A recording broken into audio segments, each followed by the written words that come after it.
That's right, I'm doing yet another Facts About Gemstones video. If you've seen my videos before and are a loyal subscriber, you know what I'm talking about. If that's not you, allow me to introduce myself. I'm Laura Youngblood, and welcome to my channel From Laura's Perspective. At least once a week, I post a new video essay, and said essays take many different structures and cover different topics. If you're looking for a versatile channel with intriguing essays about so many different things, you're sure to find one to intrigue you.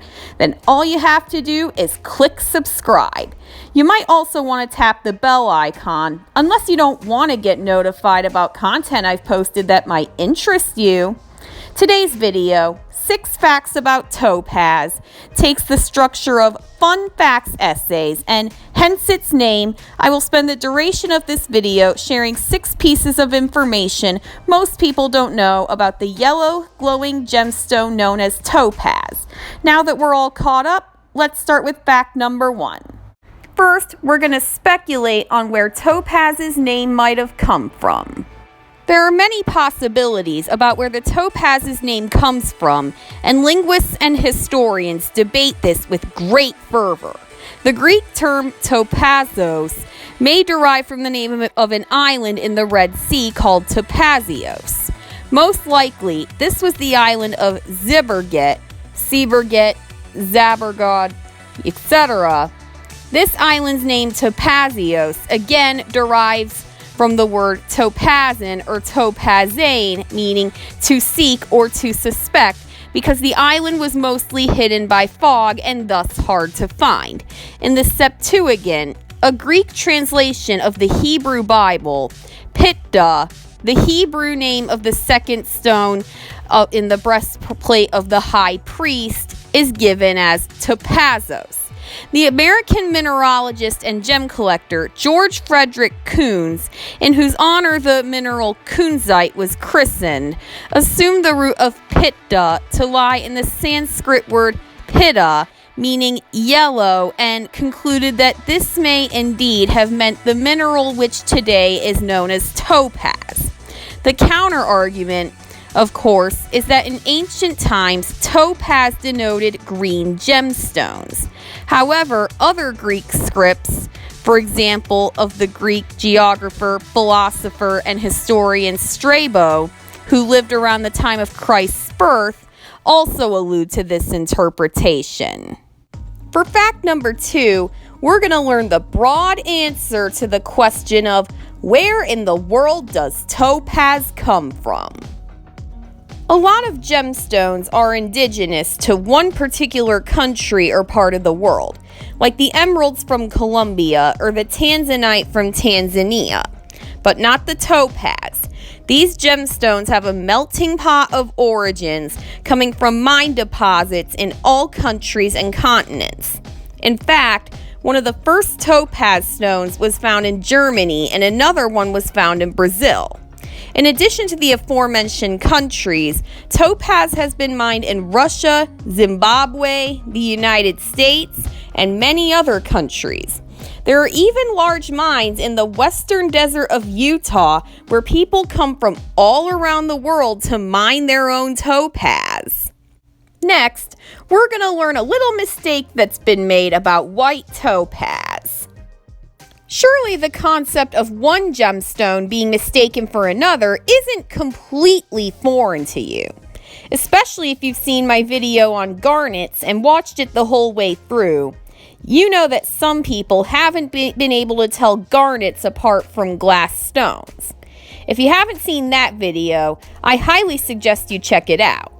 You can also find this video and other worthwhile ones in my gemstones playlist.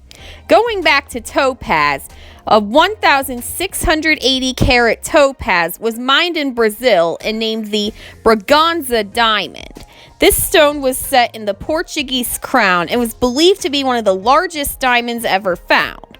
However, that was debunked as soon as it was realized that this large, glistening stone was actually a colorless topaz. Fact number 4 is about a really big topaz. The El Dorado topaz is the largest faceted gemstone in the world today. Not largest faceted topaz, largest faceted gemstone. The El Dorado topaz weighs a whopping 31,000 carats, or 13.67 pounds. Originally discovered in 1984 in mineral-rich Minas Gerais, Brazil, the pre-cut El Dorado crystal tipped the scales at a mind-boggling 81.57 pounds. The extraordinary loss of more than 80% of its weight during the processing was attributed to the subpar mineral that had to be removed in order to yield a finished product with a perfect emerald cut, good clarity, and yellowish brown color. If you want to see the El Dorado, you have to go to Madrid, Spain, and check out the special exhibition's gem collection of the Programa Royal Collections Group. Next, we're going to learn about the crystal healing aspect of topaz. Topaz in general is associated with the sacral chakra, blue topaz with the throat and third eye chakras, and yellow topaz with the solar plexus and third eye chakras. Because of this, topaz has been theorized to stimulate, recharge, and realign the meridians of the body, thereby directing energy where it is needed the most. It's especially believed to help in the realm of mental health due to the topaz's associations with truth and forgiveness, easing tension, and stabilizing emotion.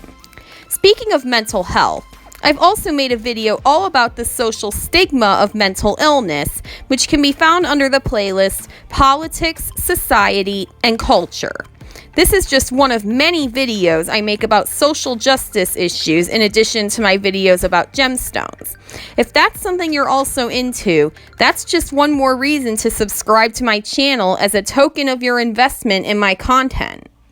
And now we're going to learn about topaz as a November birthstone. At first, the Jewelers of America made topaz the official birthstone of November and the only official birthstone of November. But later on, they decided to add citron as a more affordable alternative. You see, birthstones were standardized by the Jewelers of America in the 1910s. The jewelers made these determinations based on what was easiest to sell in large quantities, but the concept of birthstones itself comes from the 12 gemstones on the breastplate of Aaron in the book of Exodus. Since the topaz symbolizes love and affection, the topaz is the perfect birthstone for Scorpios born in the first half of November who are full of romantic and sexual passion, among other types of passion. This also makes it a good gemstone for Sagittarius, the energetic and fiery ones born in the second half of November. What was the most interesting thing you learned about topaz in today's video? Let me know in the comments below. If you got anything worthwhile out of this video, make sure to click the thumbs up button. If you haven't already, click on subscribe and click the bell icon if you want more of what you just saw today.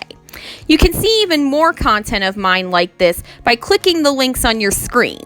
These links are to a playlist with gemstone videos just like this one, and also to whatever is my newest addition to my video essay library, which may or may not be similar to today's video. That's how versatile my essays are, which means I pretty much have something for everyone. Can't wait to see you back here within the next week or so for my next video.